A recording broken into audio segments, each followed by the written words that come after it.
Welcome back, you night owls. Tonight we turn our gaze eastward, away from the familiar courts of the Franks and into the shadowy, untamed wilds of ancient Germania. Imagine you're standing at the edge of a deep, dark forest, the kind that swallows sound and light, the air thick with the scent of damp earth and pine. You can hear the rustle of leaves, maybe a distant howl, and you feel that primal, unsettling sense that you're not meant to be here. This is the world Charlemagne was about to conquer. The air is cold, but not as cold as the resolve in his heart. You probably won't survive this journey if you go it alone, because the next couple of hours we're going to be talking about a time and a place that was absolutely brutal. The kind of place where a wrong step, a wrong word could mean a very painful end. So before you get comfortable, take a moment to like the video and subscribe, but only if you genuinely enjoy what I do here. And as you get settled, let me know where you're listening from and what time it is for you. Now, dim the lights, maybe turn on a fan for that soft background hum, and let's ease into tonight's journey together. Now, you find yourself trudging alongside a young man, a king, whose name would one day echo through the centuries. He's not yet the Emperor Charlemagne you've read about, the man with the flowing white beard and the halo of imperial glory. Right now, he's just Charles, King of the Franks, a man whose ambition burns so brightly it threatens to consume everything around it. His father, Pepin the Short, had already laid the groundwork, consolidating power and forging a formidable kingdom. But Charles, you can see it in his eyes as he scans the horizon, he wants more.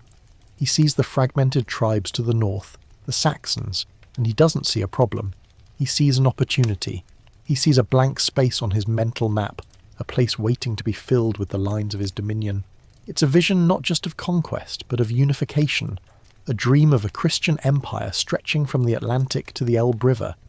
His early years are a whirlwind of military campaigns, each one a testament to his sheer, almost terrifying drive. He's putting down revolts in Aquitaine, fighting off the Lombards in Italy, all while keeping a watchful eye on the northern frontier. This isn't a ruler who sits on his throne and issues edicts. You can feel the energy radiating from him, the restless desire to be in motion, to be shaping the world with his own hands. The Franks, a famously feisty bunch themselves, seem to be caught in his wake, a swirling vortex of military might. They're a people born of conquest, their very identity forged in the fires of battle. You can see the hardened faces of the Frankish warriors, their chainmail glinting in the weak sunlight, their swords heavy on their hips. They're a fighting machine, and Charles is the engine. This is where we get to the core of it.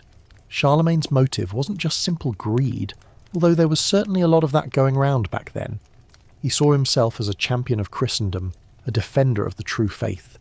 To him, the Saxons were not just a neighbouring people, they were pagans, idol worshippers, a blot on the map that needed to be cleansed in the name of God. This religious zeal was as much a political tool as it was a genuine belief. Unifying people under one religion made them easier to control, easier to govern. It was a brilliant, if brutal, strategy. Historians still argue whether Charlemagne's campaigns were primarily for religious conversion or for territorial expansion and political dominance. It's a classic chicken or the egg scenario, and honestly it was probably a little bit of both. A convenient marriage of faith and ambition, and while you might think of him as this grand figure, he had to deal with the same sort of mundane annoyances that plague any ruler. Like a constant stream of disgruntled nobles, each one with their own little patch of land and their own little grievances. A quirky detail about Charlemagne's administration is that he had a system of itinerant royal envoys, the Missi Dominici, who would travel in pairs, one cleric, one layman, to check up on local counts and make sure they weren't getting too powerful or too lazy. Imagine being a local count thinking you're the king of your little hill, and suddenly two of Charlemagne's men show up, unannounced, to poke around in your affairs. It must have been the 8th century equivalent of a surprise audit from the IRS, a mild inconvenience for us, but for them it was a terrifying reminder of the king's reach. So, as you walk with him, you get a sense of the immense pressure on him. He had to be a warrior, a diplomat, a judge, and a religious leader all at once. The weight of his father's legacy and the expectations of his people pressed down on him. But it was a pressure he thrived on.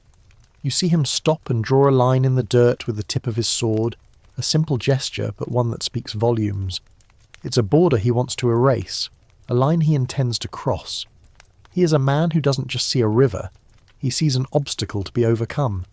He doesn't just see a forest, he sees a future battlefield. The Saxons, living their quiet, pastoral lives to the north, had no idea what was about to come for them. They had no inkling that this man, this force of nature, was about to unleash a war that would last for 3 long, grinding decades and forever change the course of European history. He was a man who wanted to build an empire, and the first step was to tear down the world that stood in his way. He wasn't just planning a military campaign, he was planning an entire civilization reset. And we, my sleepy friends, are just about to get a front row seat.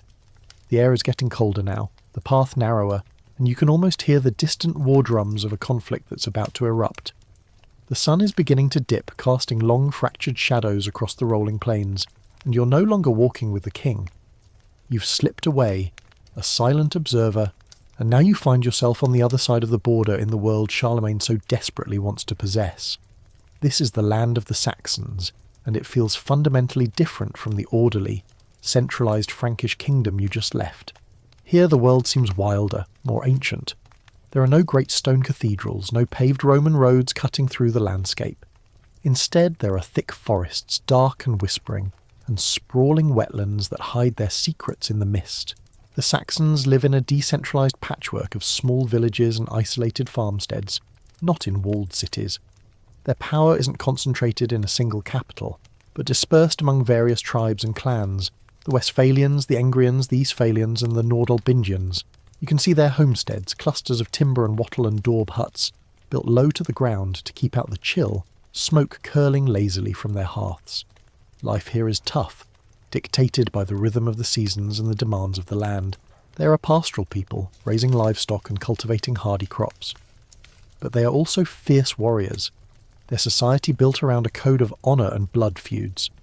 When you look at them, you see a people shaped by their environment. They are hardy, independent, and deeply suspicious of outsiders. This is a crucial point, a mainstream historical fact you need to understand. The Saxons lacked a unified political structure. There was no single king or emperor to command their loyalty. Instead, they had chieftains and local nobles, men who held power through respect and military prowess, but who were only as strong as their personal following. This lack of a central authority, ironically, made them incredibly difficult to conquer. You couldn't just decapitate their leadership and expect the rest to fall in line.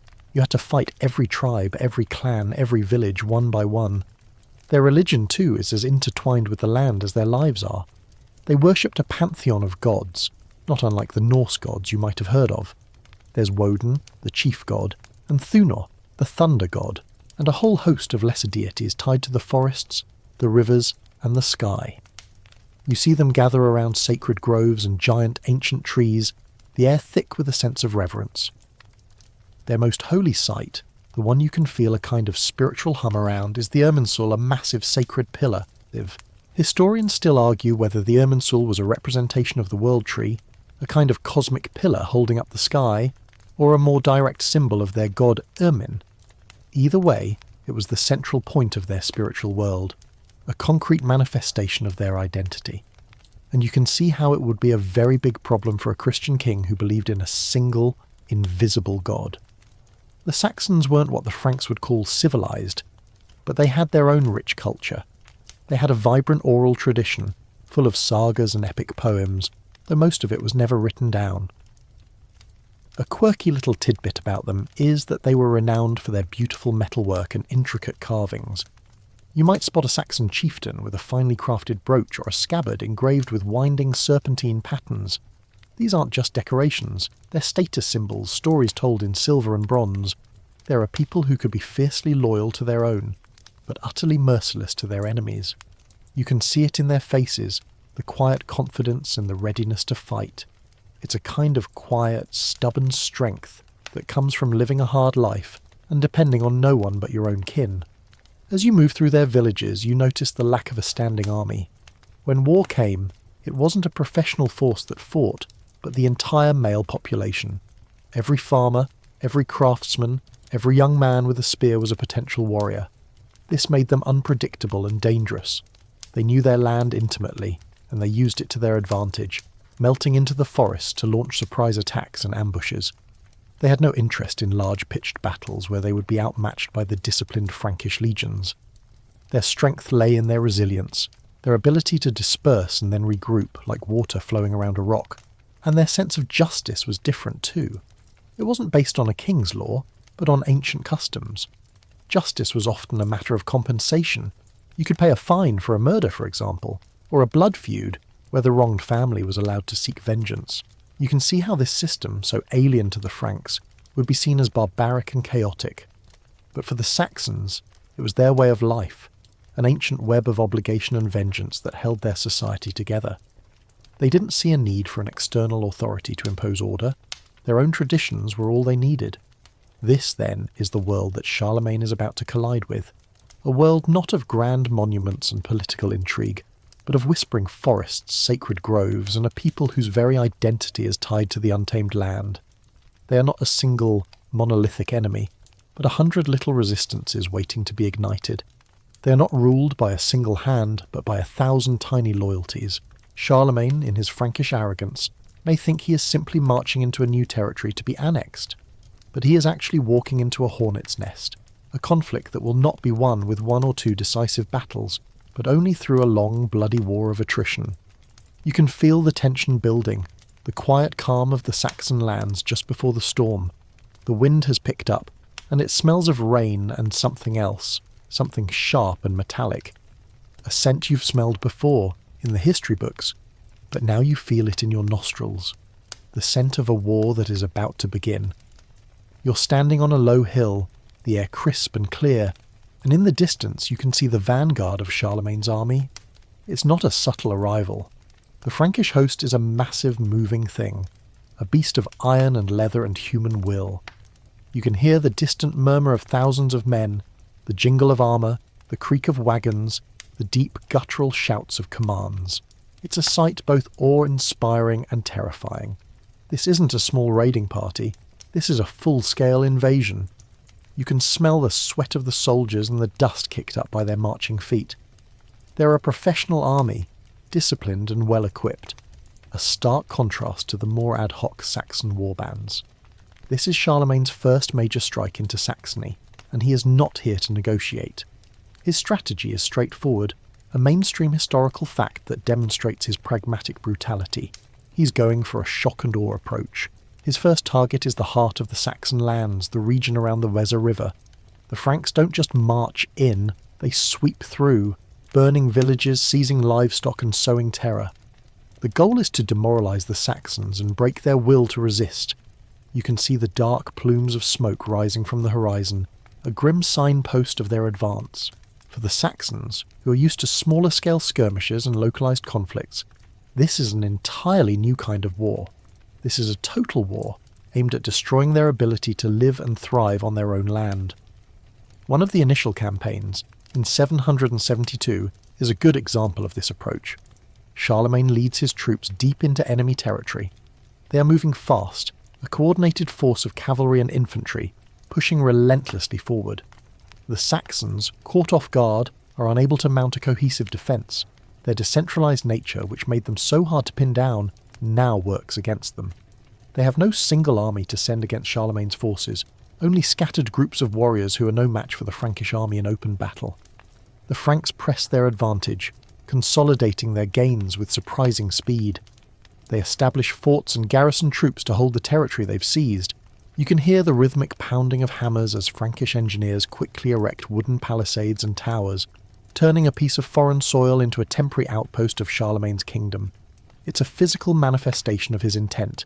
He's not just passing through, he's here to stay. And you can't ignore the religious element of this invasion. For Charlemagne and his clerics, this is a holy war. They are not just conquering land, they are converting souls. He brings with him missionaries, monks who follow in the wake of his army. Their job is to bring the light of Christ to the pagan darkness of the Saxons. You can see a young priest, his face grim with determination, carrying a heavy wooden cross, following a column of hardened Frankish warriors. This is where the line between conquest and conversion gets incredibly blurry. Historians still argue whether the forced baptisms and the destruction of pagan idols were genuine acts of faith or a cynical tool of subjugation. It's likely a bit of both.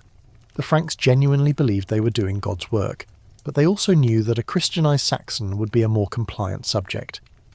A quirky detail you might not expect in the middle of this brutality is how Charlemagne's campaign was meticulously documented.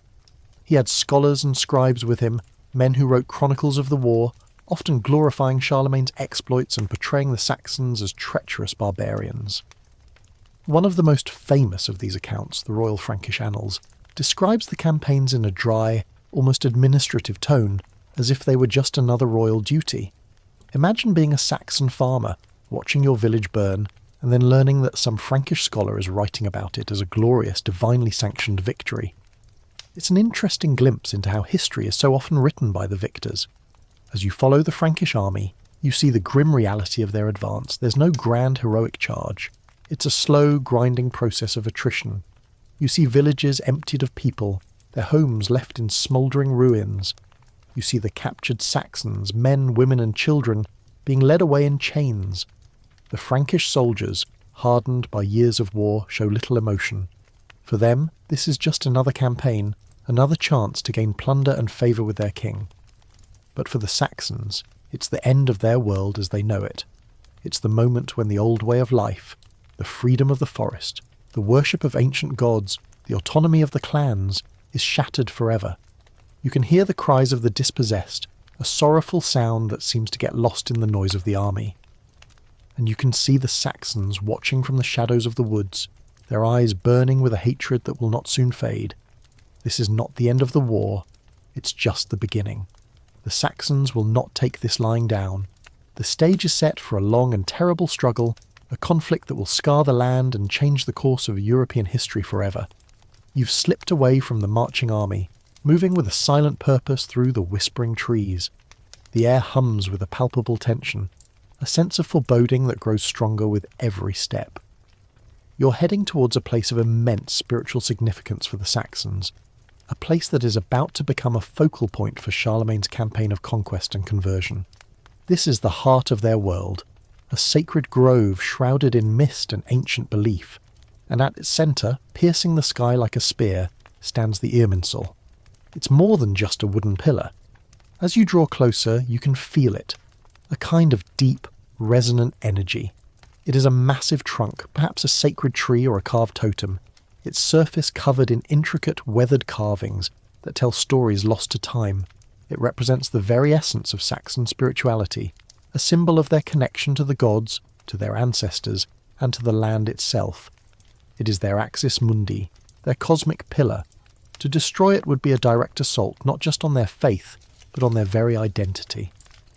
This is the mainstream historical fact that underscores the sheer audacity and calculated cruelty of Charlemagne's next move. He understood that to break a people, you must first break their beliefs. He wasn't just fighting a war of conquest, he was fighting a culture war. The Frankish army arrives like a blight.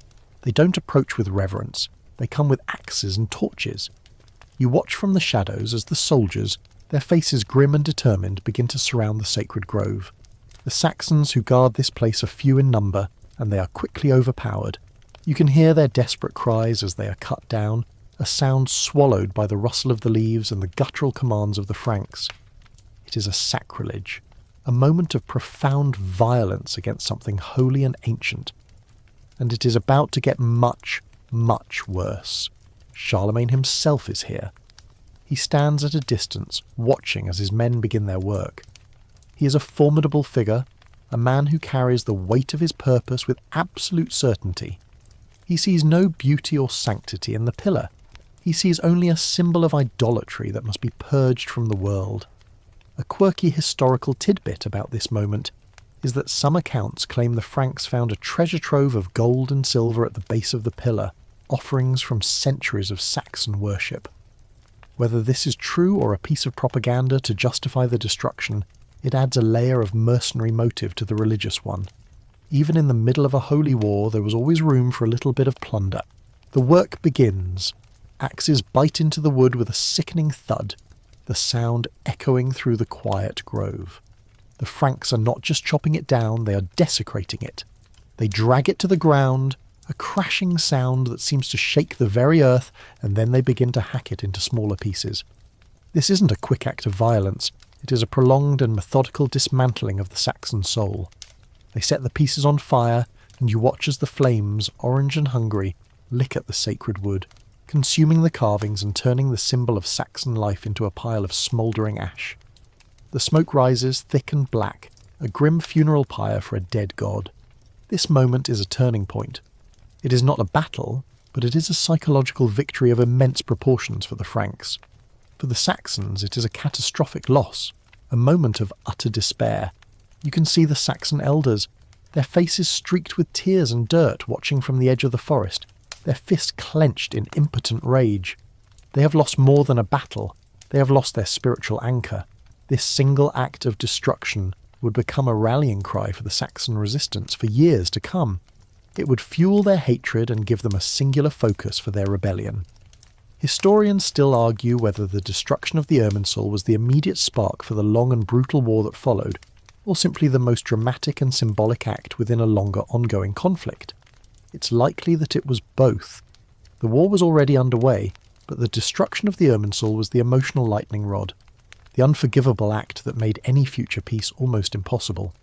It was a declaration of total war, a clear sign that Charlemagne would not rest until every vestige of the old Saxon way was wiped from the earth. You watch as the last embers of the fire die out, and the Frankish soldiers cheer, their voices roar with triumph. They have done their king's bidding and they believe they're gods, but you know better. You know that what they have done has not ended the conflict. It has merely changed its nature. The Saxons will no longer fight to push the Franks back. They will fight for vengeance, for the memory of the sacred pillar, for the honour of their desecrated gods.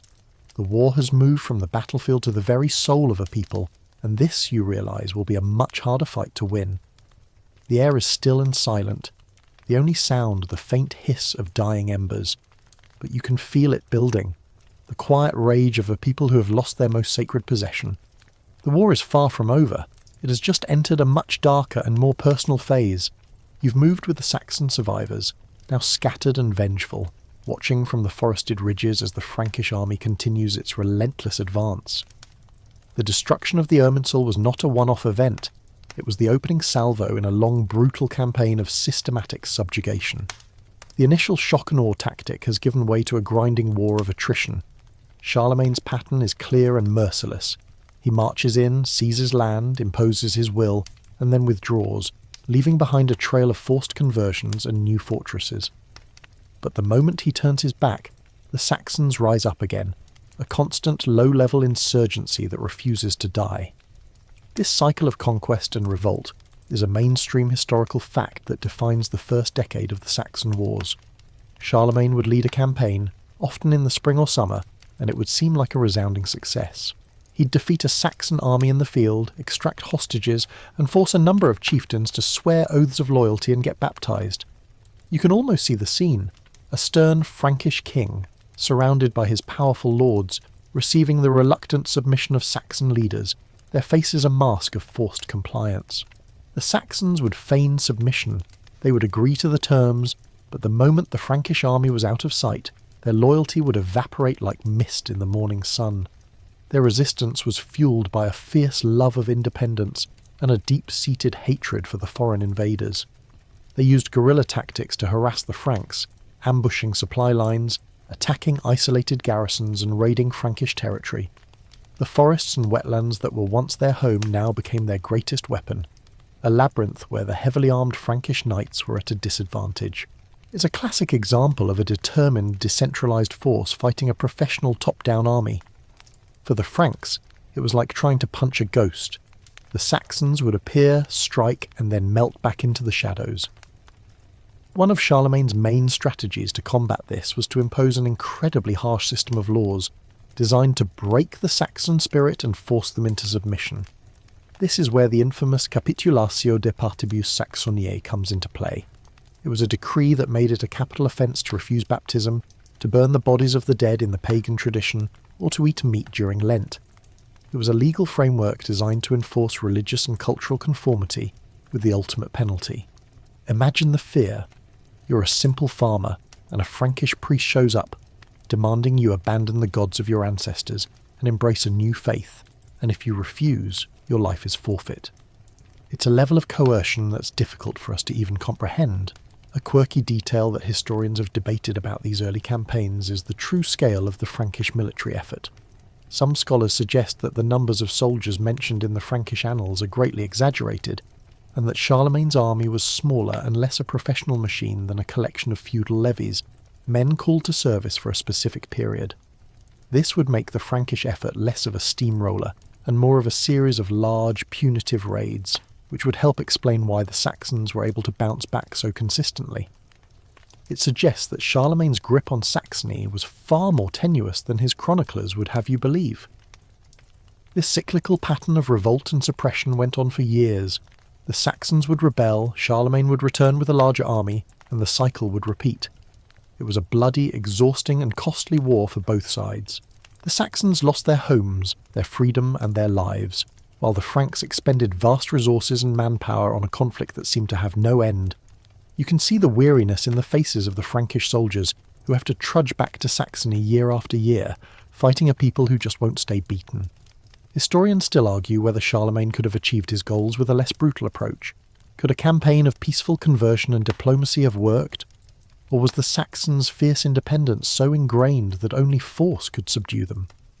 Given the Saxons' deep cultural roots and their decentralised power structure, a less violent approach seems unlikely to have succeeded, at least in a time frame Charlemagne would have accepted. He was a man in a hurry, with a vision of a unified empire, and the Saxons were an obstacle that needed to be removed no matter the cost.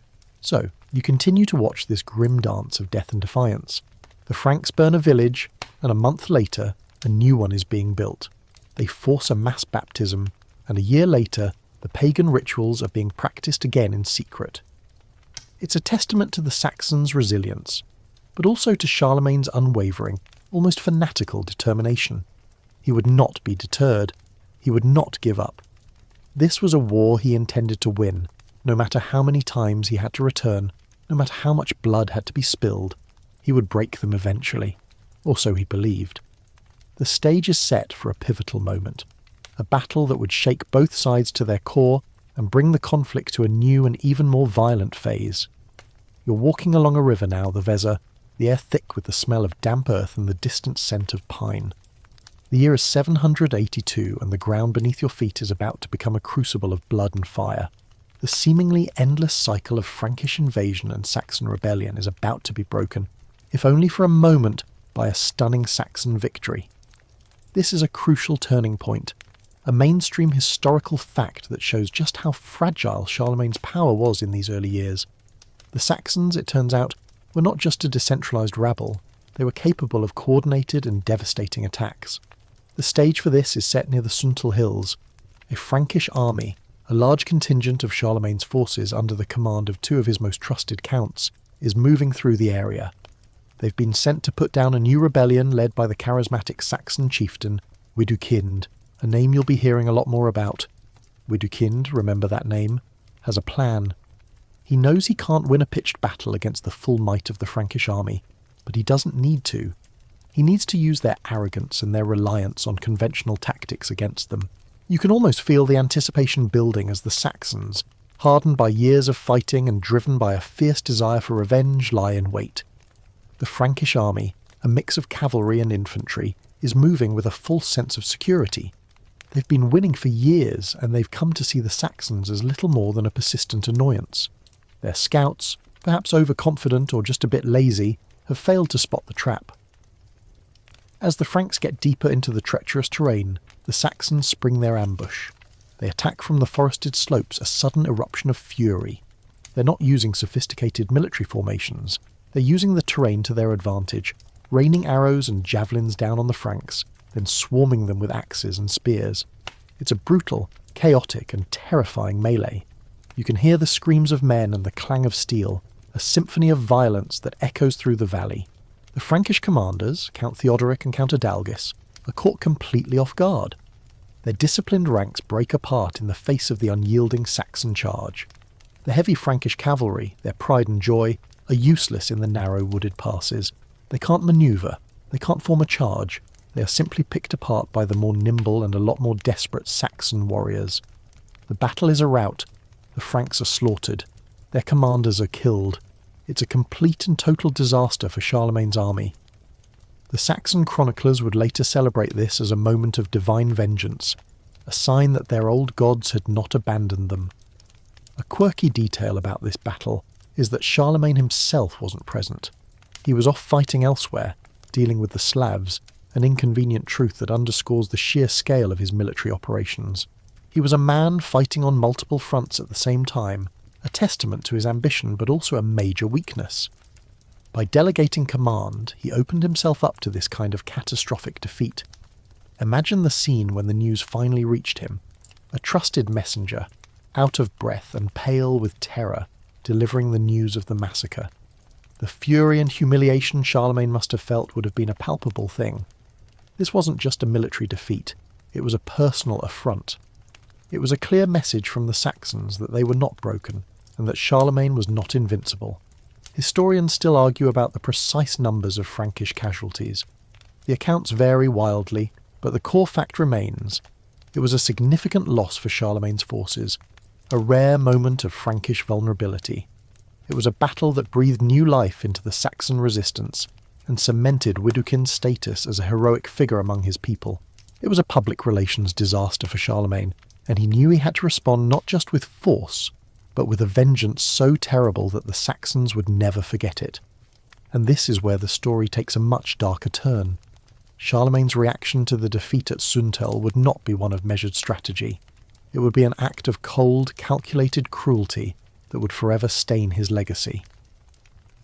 The Saxon victory, while glorious for them, was the very thing that would bring about their greatest tragedy.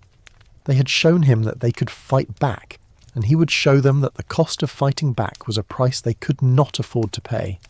So you stand on the bloody ground of Suntel, the air still heavy with the scent of death. You see the triumphant Saxons, their faces grim but their eyes alight with the joy of victory. They have won a battle, but they have also just poked the beast. The beast, however, is not a simple monster. It is a calculating king who has just been humiliated in the most public way possible. He would not just return to punish them, he would return to make a terrible example of them, to ensure that no one in all of Europe would ever again dare to defy his will. The air is growing cold now, a deeper cold than the weather, a premonition of the terrible storm that is about to break. You've fallen back with the Saxon warriors, a feeling of grim elation mixing with the exhaustion on their faces.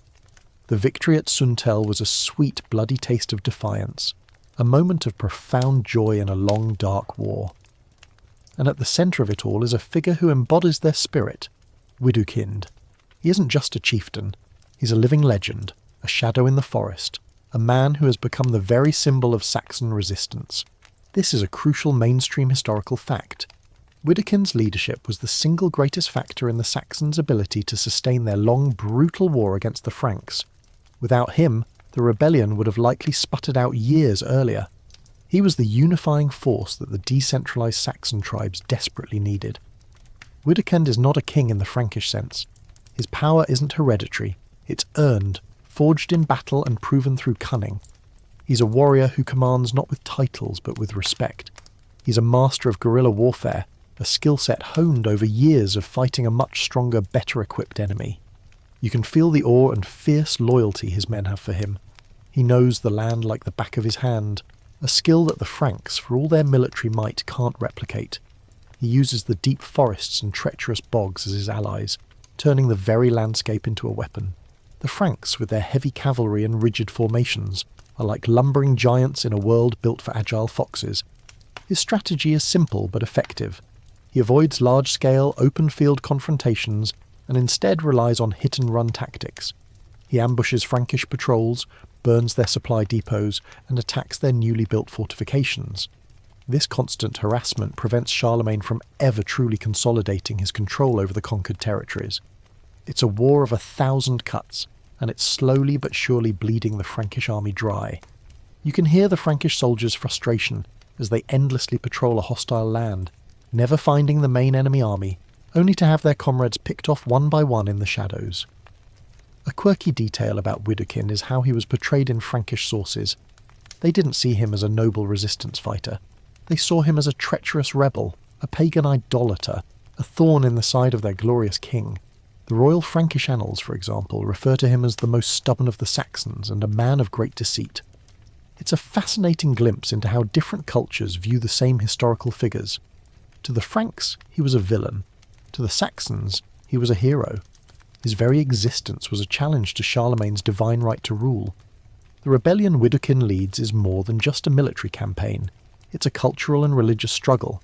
He's a staunch defender of the old gods and the old ways.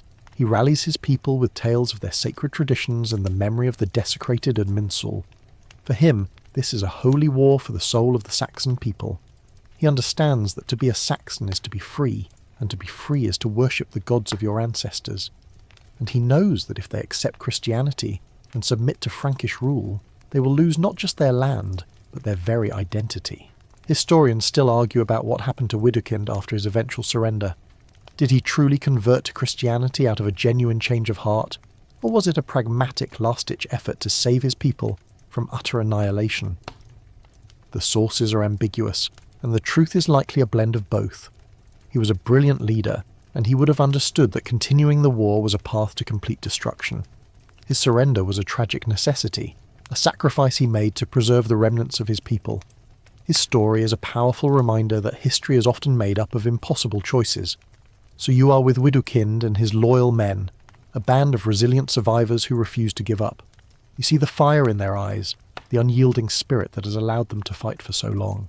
They are a constant reminder to Charlemagne that his conquest is far from complete, that his empire is built on a foundation of sand, and that there are some people whose spirits can never truly be broken.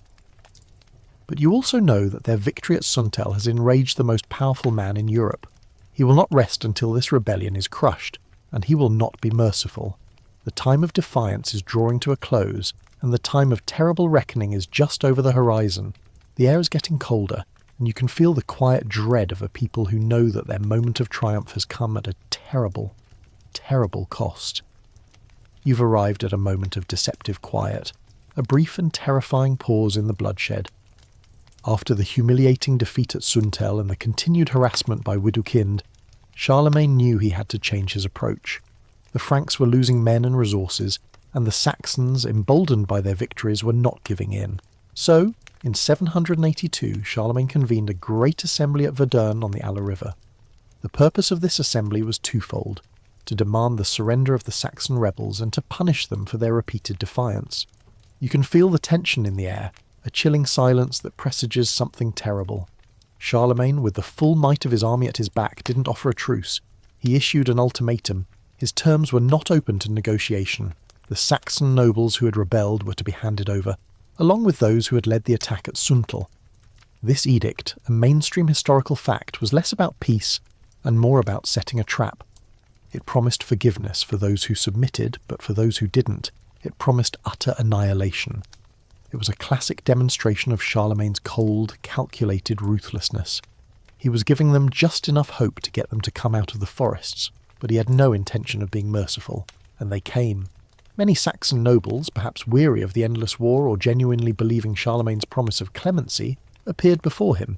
They delivered the rebels and the men they claimed were responsible for the attack on the Frankish army.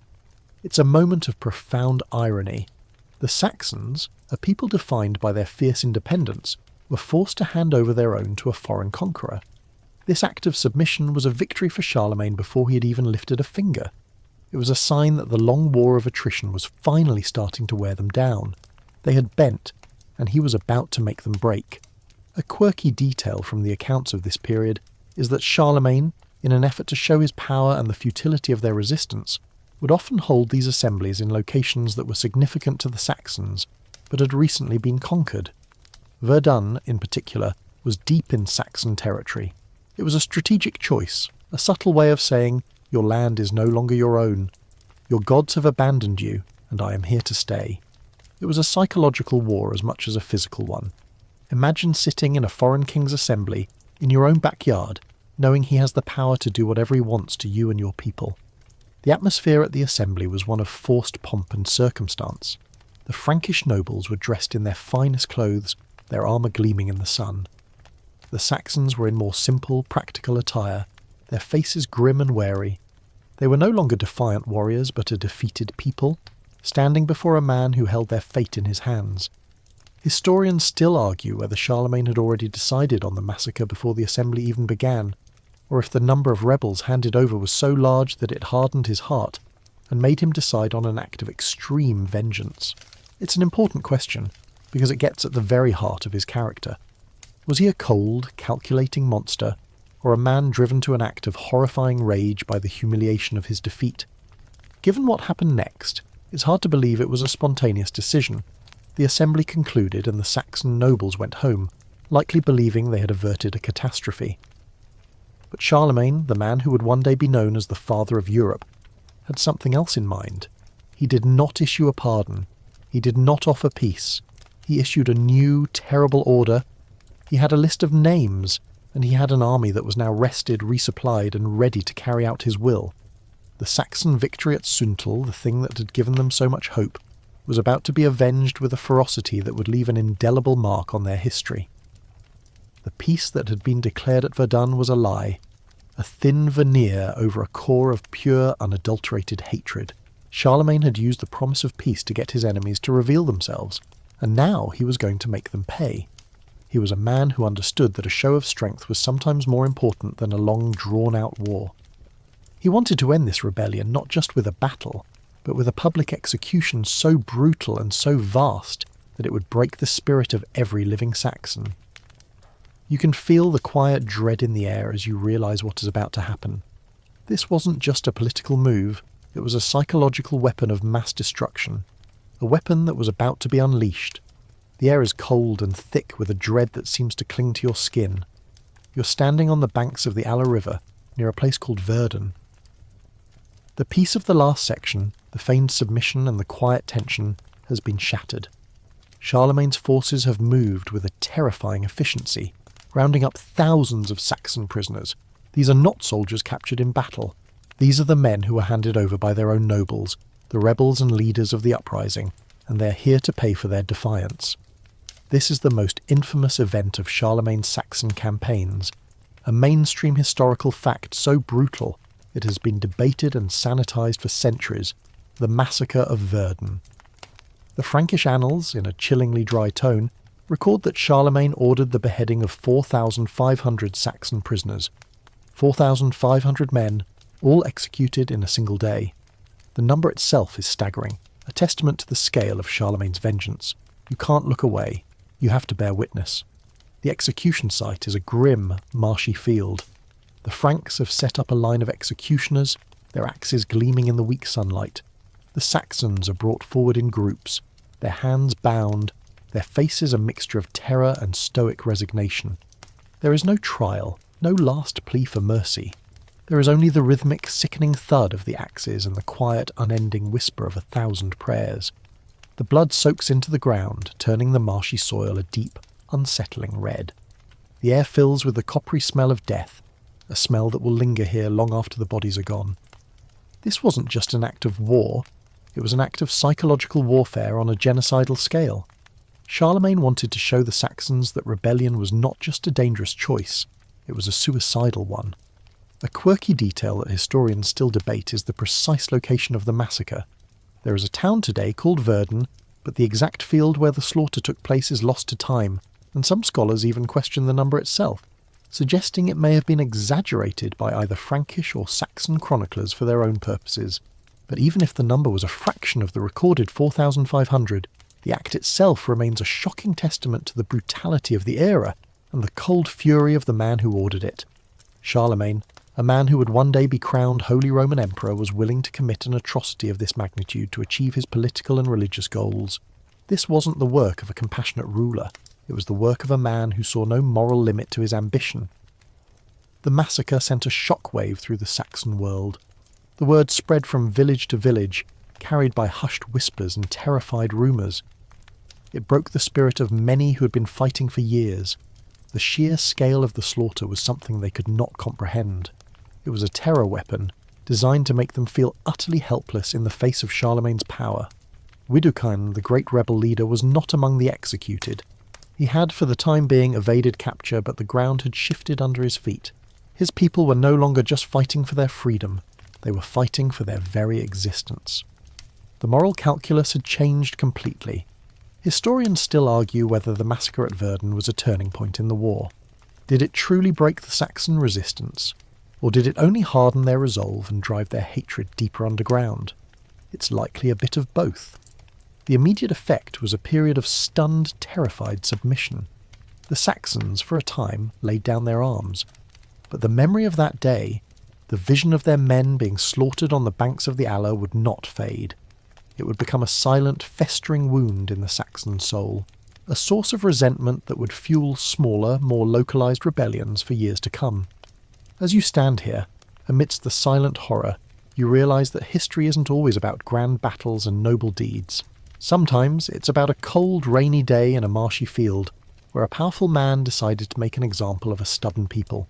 The massacre at Verdun is a grim reminder that Charlemagne's legacy is not just one of empire building and cultural renewal, it is also one of immense cruelty and calculated violence. This wasn't a hero's act. This was the act of a king who would do anything, absolutely anything, to get what he wanted.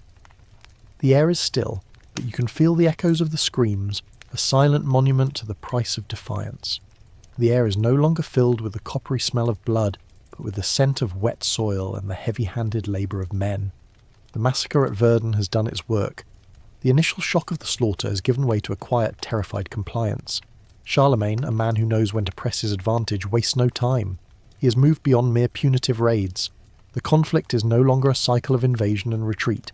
It's a systematic, permanent occupation. This is a mainstream historical fact that marks the definitive shift in Charlemagne's Saxon policy. He's not just coming to punish them anymore, he's here to stay.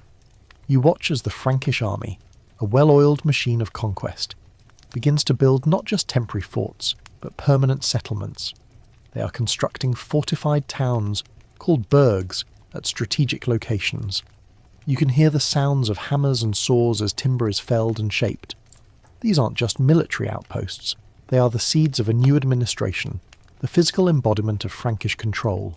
They are built to protect Frankish settlers, Frankish missionaries, and Frankish law. For the Saxons, these towns are a constant, grating reminder of their subjugation. They are foreign bodies, little islands of Frankish culture and power in a sea of Saxon resentment. Charlemagne's policy now is one of forced resettlement. He begins to transport thousands of Saxons from their traditional lands to other parts of his empire, often to Frankish territories far to the west. At the same time, he encourages Frankish settlers to move into Saxony, offering them land and protection. This policy of ethnic cleansing and population transfer is a brutal and effective way to break up the Saxon clans, dissolve their social bonds, and prevent them from organising future rebellions.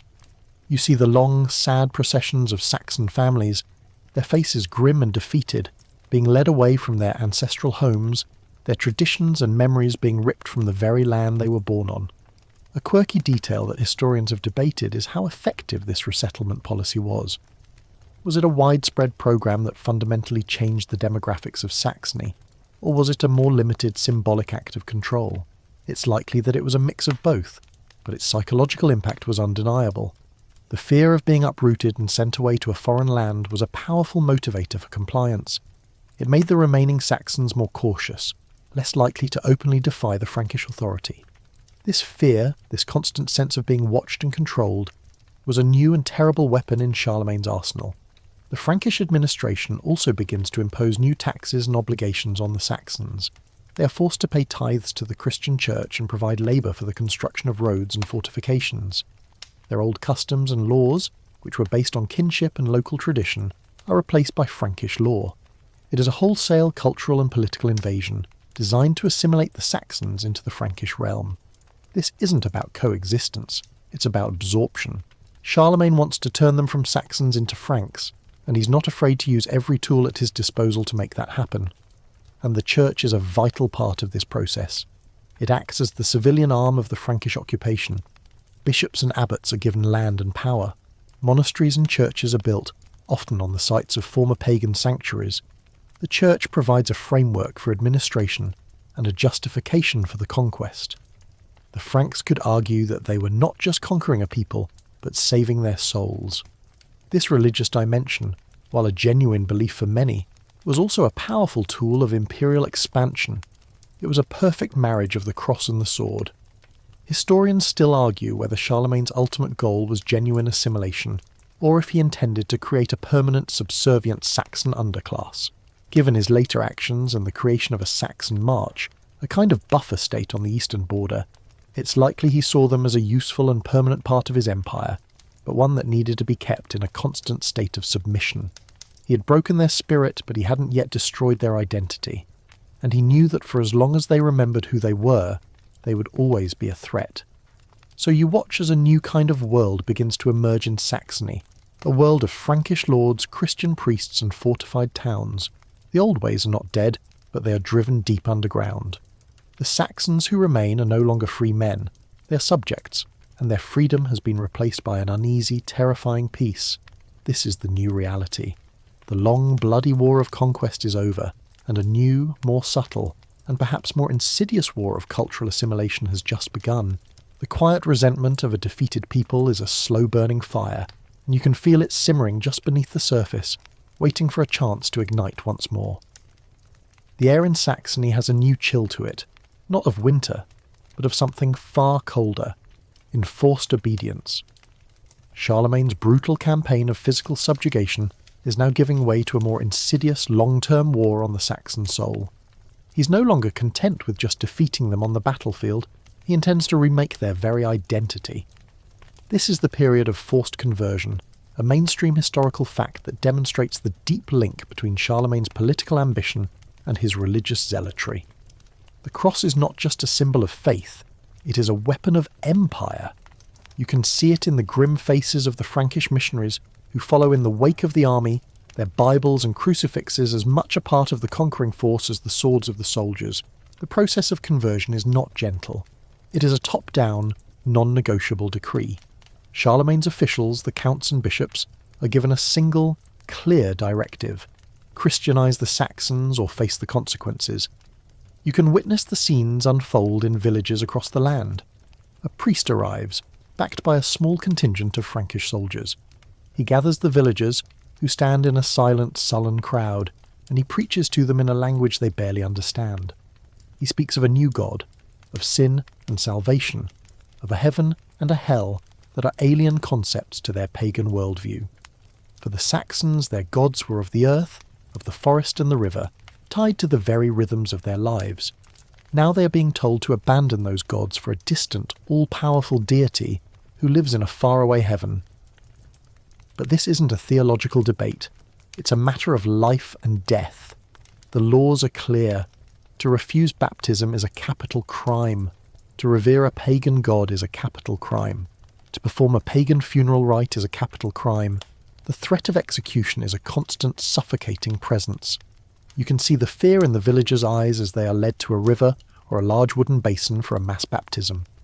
They are not embracing a new faith. They are simply trying to survive. A splash of water, a few mumbled words in Latin, and they are declared Christian. But you can feel the deep, simmering resentment just beneath the surface. It is a resentment that will take generations to fade if it ever does. A quirky detail about this period is the sheer pragmatic nature of the Frankish missionaries. They understood that you couldn't simply erase a culture with a single edict. So, in many cases, they would co-opt existing pagan traditions and give them a Christian veneer. For example, some historians argue that the Christian holiday of Easter, with its symbols of eggs and rabbits, was subtly merged with a pre-existing Saxon festival, celebrating the goddess of spring, Eostra. It's a fascinating look at how religious and cultural assimilation happens, not through outright destruction, but through a slow, deliberate process of absorption. This method of conversion, while less overt than a massacre, was ultimately more effective. It allowed the Franks to gain a foothold in the Saxon culture and begin the long process of a spiritual takeover. This period also saw the systematic destruction of all visible signs of the old religion. Sacred groves, ancient trees, and carved idols were all cut down and burned. The Frankish priests were under orders to find every last vestige of paganism and to destroy it. It was a cultural genocide, a deliberate attempt to wipe out the Saxons' spiritual heritage. The Saxons were no longer allowed to worship their ancestors or the gods of their land. They were told that their old ways were evil and that their old gods were nothing but demons. This created a profound sense of spiritual loss, a cultural vacuum that the Franks intended to fill with the Christian God. Historians still argue whether this forced conversion was a genuine attempt to save the souls of the Saxons, or simply a political tool to make them easier to rule. It's likely a blend of both. Charlemagne saw himself as God's anointed ruler on earth, and for him, a Christian kingdom was a unified kingdom. He genuinely believed that by bringing the Saxons to the light of Christ, he was not only saving them from damnation, but also creating a more stable and cohesive empire. But for the Saxons, it was just another layer of tyranny, another way for the Franks to control their lives and their thoughts. So you are now a witness to this quiet spiritual war. You see the Saxons go through the motions of their new faith, but you know that in the privacy of their homes, in the secret clearings of the forest, the old ways are still being practiced. The names of the old gods are still being whispered in the dark. The spirit of the Irminsul is not gone, it has just gone underground. The Franks may have won the battles, and they may have won the war, but they have not yet won the hearts of the Saxon people, and you can sense that this silent spiritual resistance will continue for years, a ghost of the old world haunting the new one. The peace is fragile, built on fear, and you wonder how long it can possibly last. The air in Saxony hangs heavy with a quiet, sullen defiance. The spiritual war you've been witnessing has moved from a series of violent acts to a cold, legalistic imposition of will. Charlemagne, in a move that solidifies his religious and political control, issues the Saxon baptismal decree. This is a mainstream historical fact, a legal document that turned conversion from a missionary's goal into a royal and capital mandate. This wasn't a suggestion, it was an order, a decree that said, in no uncertain terms, you will be Christian or you will die. It's an incredibly clear and chilling example of how religious and political power were fused in the Carolingian Empire. This decree, known as the Capitulatio de Partibus Saxoniae, is a list of unforgiving laws designed to obliterate every last vestige of paganism. You can imagine the scene as it is read aloud to the assembled Saxon nobles and elders, their faces grim and impassive. The list is long, but its message is simple and brutal. If you eat meat during the fasting period of Lent, you will be executed. If you cremate your dead in the pagan tradition, you will be executed. If you refuse to be baptized, you will be executed. The threat of death is the ultimate tool of conversion. It is a terrifying reality that hangs over every Saxon's head. For the Saxons, this decree wasn't just a change in their spiritual life, it was a fundamental shift in their social order. Their old laws, which were based on kinship and blood feuds, were now superseded by a foreign legal code. Their most sacred traditions were now considered heinous crimes. A quirky historical tidbit is that even the act of celebrating their old gods was made a capital offence, but the decree didn't specify exactly what those gods were. It simply referred to them as idolatry and pagan sacrifices. This vagueness was a powerful tool because it meant that any act of non-Christian worship, no matter how small or private, could be interpreted as a capital crime. It created a constant sense of surveillance and terror. The decree also established a new system of governance. It divided Saxony into administrative districts and placed Frankish counts and bishops in charge. These officials were not just rulers, they were enforcers of the new faith. They were responsible for ensuring that the laws were obeyed and that the Saxons were attending church and paying their tithes. For the Saxons, this meant that their political and religious leaders were one and the same, and they were all foreigners. Their old chieftains, if they still held any power, were now subordinate to the Frankish overlords. The old social fabric was being unravelled, thread by thread. Historians still argue about the effectiveness of the Capitulatio de Partibus Saxoniae. Did it truly force the Saxons to convert, or did it just drive their old beliefs deeper underground? It's likely that it did both. The immediate effect was a dramatic reduction in open pagan practices. No one wanted to risk their life for a ritual. But the old beliefs didn't simply disappear. They were passed down in secret, in hushed whispers and private ceremonies. The Saxons learned to perform the rituals of their new faith while holding on to the beliefs of their old one. It created a kind of syncretic religion, a blend of Christian and pagan practices that would continue for centuries. The decree was not just about religion, it was about control. Charlemagne understood that a people who are forced to obey a foreign god are more likely to obey a foreign king. It was a brilliant, if brutal, strategy. It turned the church into a political institution, a tool of imperial expansion. The priests and missionaries who came to Saxony were not just there to save souls, they were there to enforce Frankish law and collect Frankish taxes. They were an integral part of the conquering force, and the Saxons knew it. So you are now a witness to the final crushing blow to the old Saxon world.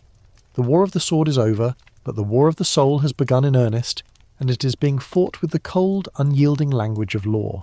The Saxons have been stripped of their freedom, their gods, and their traditions, and now they are being told that to resist this spiritual colonization is an act of treason.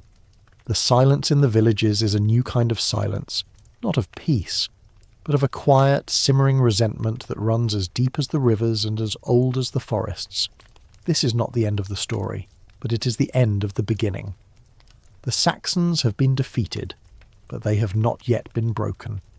The enforced peace of Charlemagne's rule settles over Saxony, but you can feel that it is a fragile thing, built not on consent but on fear. The public acts of defiance have ceased, but the Saxon spirit, so long defined by its independence, has not been broken. Instead, it has been driven underground like a deep-running river. This is a mainstream historical fact that demonstrates the resilience of a conquered people. A culture can persist and even thrive in secret, even when its outward expressions are forbidden by law. The Saxons found a way to resist not with swords and spears, but with memory and ritual. You're now a silent observer in a Saxon village, watching the new, Frankish-imposed life unfold. The Saxons attend church on Sundays, their heads bowed in what appears to be reverence, but you can see the furtive glances, the subtle signs that they're simply going through the motions. Their homes are now adorned with Christian crosses, but hidden away in the dark corners of their huts are small carved totems of their old gods, polished smooth by years of secret worship. This is a spiritual duality, a quiet rebellion of the soul. They have been forced to accept the Christian God, but they have not been forced to abandon their old ones. The old ways are passed down not in grand ceremonies, but in whispered stories and fireside tales. A mother tells her child about the gods of the forest, weaving the old sagas into new, more mundane stories that won't attract the attention of the Frankish priests. The ancient songs of their ancestors are sung with new Christian words, but the melody and the rhythm are the same, a secret code that only they can understand. This syncretism, this blending of old and new, is a testament to their adaptability. They are taking the new faith and making it their own, a hybrid that allows them to preserve their identity while outwardly conforming to the demands of their conquerors. A quirky historical tidbit about this period is the role of folklore and oral tradition. Since written records were largely kept by the Franks and the Church, the Saxons' true history and beliefs were preserved in the stories they told each other. Tales of Widukind, the great rebel leader, took on almost mythical proportions. He wasn't just a man, he was a symbol of their unyielding spirit, a hero who had disappeared into the mists but would one day return. These stories were a form of resistance, a way of keeping the flame of their identity burning in the darkness of foreign rule. They were a way of saying, we have not forgotten who we are. The Saxon people also found ways to use the very laws imposed on them against their enforcers. They learned to navigate the new Frankish legal system, to use its complexities to their advantage. They would feign ignorance of the new laws, or they would claim that their old customs were being misunderstood. This passive resistance, this quiet subversion, was a new form of warfare. It wasn't about fighting on a battlefield. It was about outsmarting the conqueror in the courtroom and in the village. It was a slow, grinding process, but it was effective. Historians still argue about whether this covert resistance was a deliberate, unified strategy, or simply the uncoordinated, spontaneous actions of a defeated people. It was likely a mix of both. There was no single leader coordinating the resistance after Widukind's departure, but the shared experience of conquest and subjugation created a kind of collective consciousness. They all knew what was at stake, and they all understood the importance of preserving their culture, no matter the cost. So you are now a witness to a new kind of war, a war that is being fought not with swords and armour, but with whispers and memory. The Franks may have won the land, but they have not yet won the hearts of the Saxon people. The Saxons have bent, but they have not broken. They are waiting quietly and patiently for a chance to rise again. The air is still, but you can feel the deep subterranean rumblings of a people whose spirit has not yet been extinguished. This is the new reality of Saxony. a land of uneasy peace and simmering resentment, where the old gods live on in the shadows and the spirit of defiance is passed down from one generation to the next. The sun, as it sets over the Saxon lands, casts a long shadow, the shadow of a man and an empire. The Long War is, for all intents and purposes, over. Charlemagne has achieved his goal. The Saxons have been conquered, their resistance crushed, and their lands absorbed into the Carolingian Empire. But what does this mean? What is the lasting legacy of this brutal 30-year conflict? This is a mainstream historical fact that is still debated today. Charlemagne's Saxon campaigns were not just about conquest. They were a foundational act that would shape the political and cultural landscape of Europe for centuries to come. His legacy is one of profound contradiction. A man who was a champion of Christendom and a ruthless subjugator. First and foremost, Charlemagne's conquest of Saxony was the key event that led to the creation of the Holy Roman Empire. Remember, he wasn't crowned emperor until 800, well after the Saxon campaigns had begun. The conquest of this vast, untamed territory to his east gave him the power, prestige and landmass he needed to be seen as the rightful heir to the Roman emperors.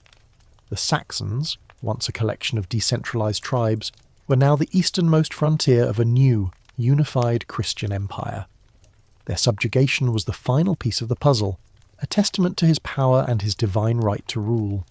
You can see how the humiliation of a few years before at Suntil had been avenged on a truly epic scale. His legacy is etched in the land itself, in the new bishoprics and the newly founded towns that bear his name or his influence. A quirky historical tidbit that highlights the long-term impact of this is the change in the Saxon language.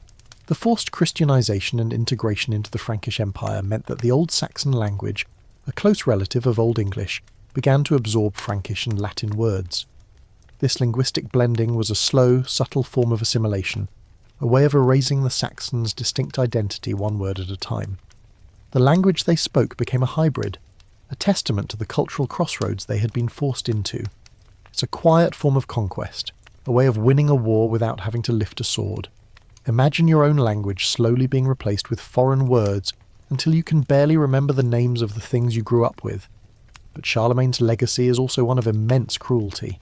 The massacre at Verdun, the forced conversions, and the brutal laws of the Capitulatio de Partibus Saxoniae would forever stain his reputation. He was not a conqueror in the Roman mould, who sought to absorb and integrate. He was a conqueror who sought to erase. The memory of the atrocities he committed would be passed down through generations, a deep-seated resentment that would bubble to the surface in later centuries. Historians still argue whether his methods were necessary to achieve his goals. Could he have unified Europe without such extreme violence? It's a question that gets at the very heart of his character and the nature of empire building. Was he a man of his time, or was he something more? There's a quiet, cold feeling you get when you realise that even in a brutal age, his actions stood out for their ferocity. His legacy is also one of military and administrative innovation. The Long War forced Charlemagne to develop a standing army, to create a system of garrisons and fortified towns, and to build a centralised administration that could govern a vast and diverse empire. He learned from his mistakes at Suntel, and from the constant guerrilla warfare of Widukind. The Saxon campaigns were his crucible, the fire that forged him from a king into an emperor. He became a more effective ruler because of them, and the administrative tools he developed would be used by his successors for centuries. So, as you watch the sun dip below the horizon, you realise that the story of Charlemagne and the Saxons is not a simple tale of good versus evil. It's a story about the messy, complex, and often brutal process of history. It's a story about how a ruthless king built a new Europe on the ashes of an old one. It's a story about a people who lost their freedom but never quite lost their identity. Charlemagne's legacy is a continent that is still feeling the echoes of his actions, a political and religious map that was drawn in blood and fire. The quiet landscape of Saxony, with its forests and rivers, is a silent monument to his ambition, a place where the old gods are gone, but their memory lives on in the very air you breathe. The long bloody war is over, and the era of open conflict has given way to a new, more subtle kind of struggle. Charlemagne's legacy of conquest is no longer measured in battles won, but in the slow, grinding process of assimilation. This is a mainstream historical fact that demonstrates the long-term goal of his Saxon policy, to absorb a conquered people so completely that their distinct identity withers away. The Saxons are no longer an independent people. They are now a part of the vast and growing Carolingian Empire, and their fate is to be integrated whether they like it or not. The first step in this process is political integration. Charlemagne divides Saxony into counties and places them under the control of Frankish counts and loyal Saxon nobles. These new officials are not just administrators, they are conduits of Frankish law and culture. They are responsible for collecting taxes, administering justice, and ensuring that the Saxon people conform to the new legal and social order. For the Saxons, this means that their old system of local chieftains and tribal loyalties is being replaced by a top-down, centralised government. You can see the confusion and resentment in their faces as they are forced to deal with a new legal system that is alien to their traditions. The second step is social integration. Charlemagne encourages intermarriage between Frankish nobles and Saxon elites. This is a brilliant, if calculated, move. It creates a new class of leaders who have a foot in both worlds, who are loyal to Charlemagne but who also have a connection to the Saxon people. It is a way of co-opting the Saxon leadership and turning them into agents of Frankish rule. You can imagine the complex family dynamics that would arise from this. A Saxon noblewoman, who grew up hearing tales of Widukind and the old gods, is now married to a Frankish count who sees her people as little more than converted barbarians. It's a microcosm of the larger cultural clash, a quiet, uneasy alliance that is held together by the power of Charlemagne's will. A quirky detail about this period is the role of monasteries. Monasteries, as they were established in Saxony, weren't just centres of religious life. They were also centres of agricultural and technological innovation. They brought with them new farming techniques, new ways of managing land, and new forms of craftsmanship.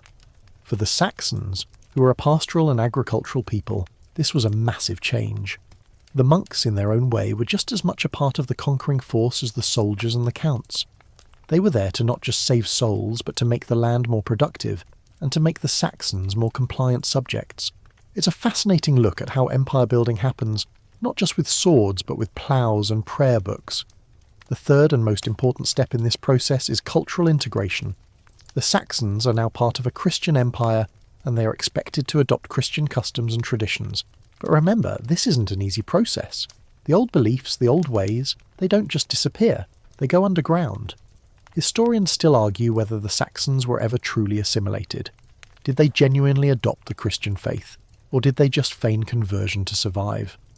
The truth, as always, is probably somewhere in the middle. The Saxons who were baptised in the rivers and churches of their land likely held on to a blend of both faiths for a long time.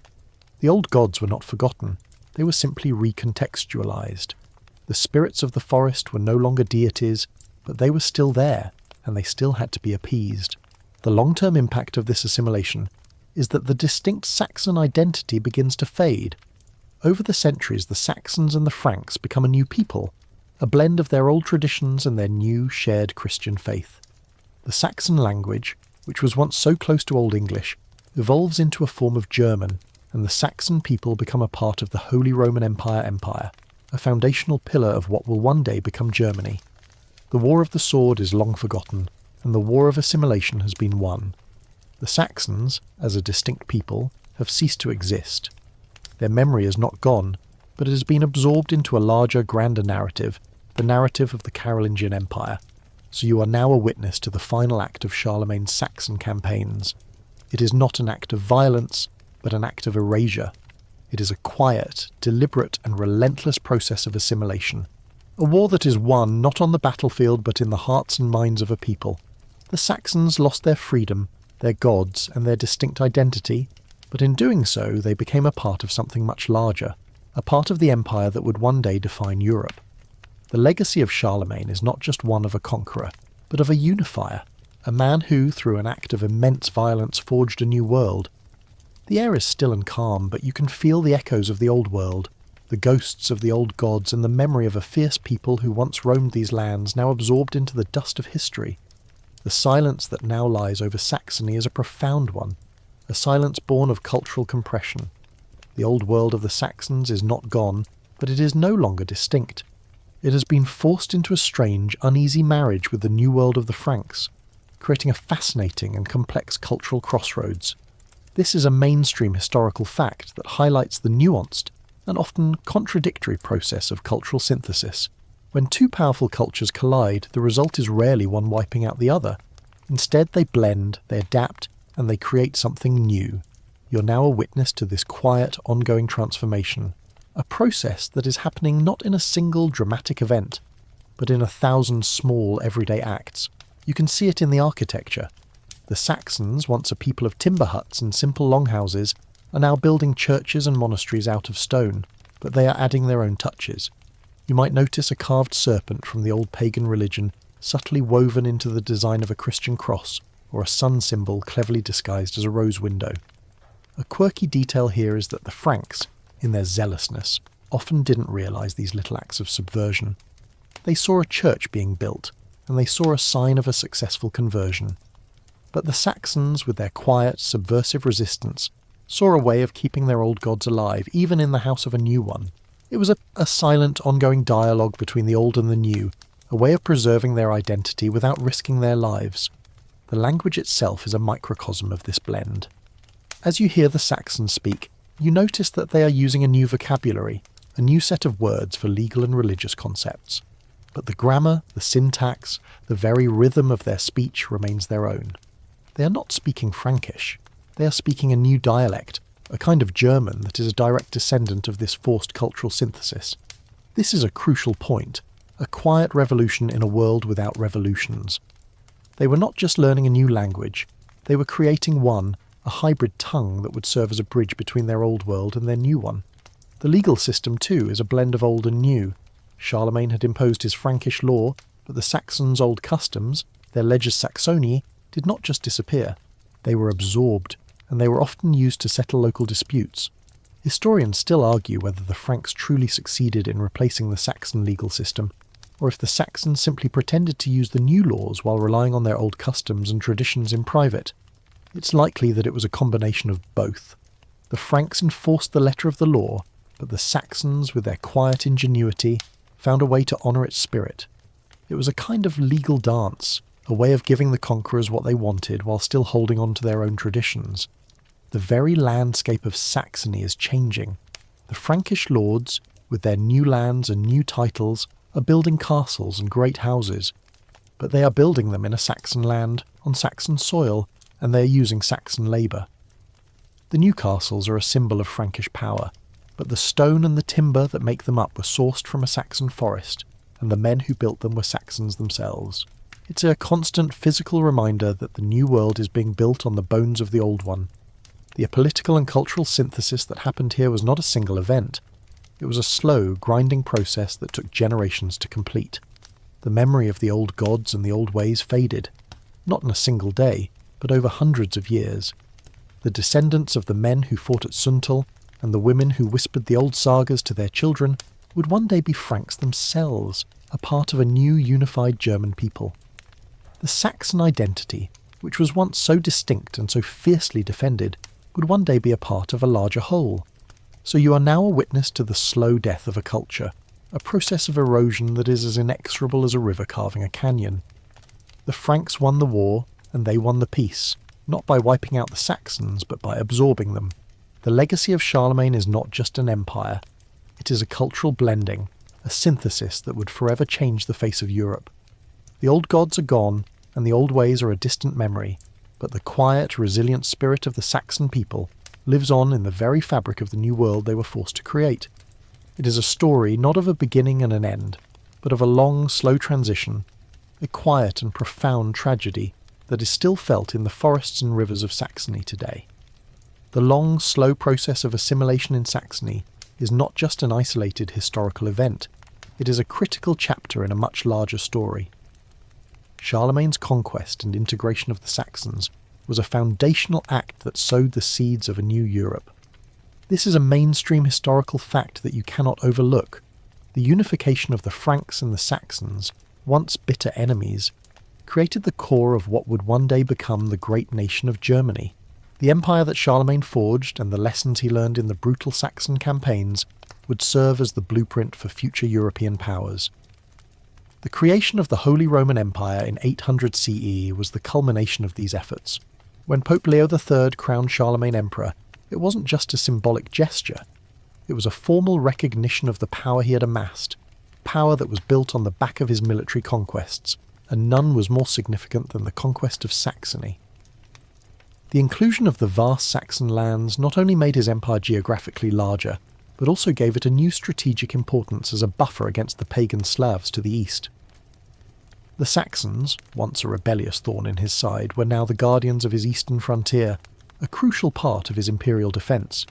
It's a powerful irony that a people who fought so hard for their freedom would one day be instrumental in defending the empire that had enslaved them. A quirky detail that highlights this is the creation of the Saxon March.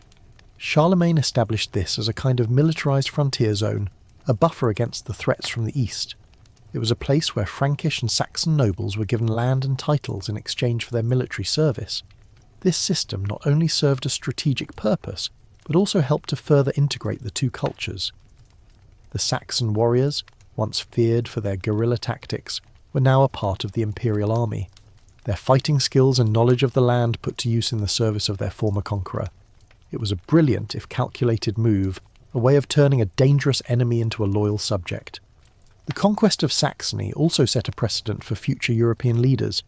It showed that a powerful, unified Christian kingdom could be forged through a combination of military force, religious zeal, and administrative cunning.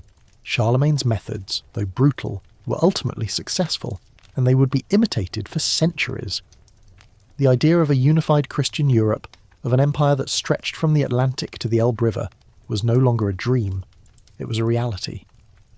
The seeds of the future Holy Roman Empire, and indeed the future of Europe as we know it, were planted in the blood-soaked soil of Saxony. Historians still argue about whether Charlemagne was a unifier or a conqueror. Did he genuinely want to build a better, more stable Europe? Or was he simply driven by personal ambition? It's likely a mix of both. He was a man of his time, a ruler who saw no contradiction between his Christian faith and his ruthless pursuit of power. He believed that he was doing God's work, and the Saxons were simply an obstacle that had to be overcome. The long-term result, however, was a more stable and unified continent. The endless tribal conflicts and the constant warfare of the pre-Carolingian era were replaced by a single, dominant empire that would provide a measure of peace and stability for centuries to come. So as you stand here, looking out at the lands of Saxony, you're not just looking at a conquered territory. You're looking at a crucible, a place where a new kind of Europe was forged. The Saxons, with their fierce independence and their stubborn paganism, were the raw material, and Charlemagne was the smith, a man who used the hammer of war and the forge of his will to shape them into something new. The result was a political entity that would define European history for centuries, a new world built on the ashes of the old one.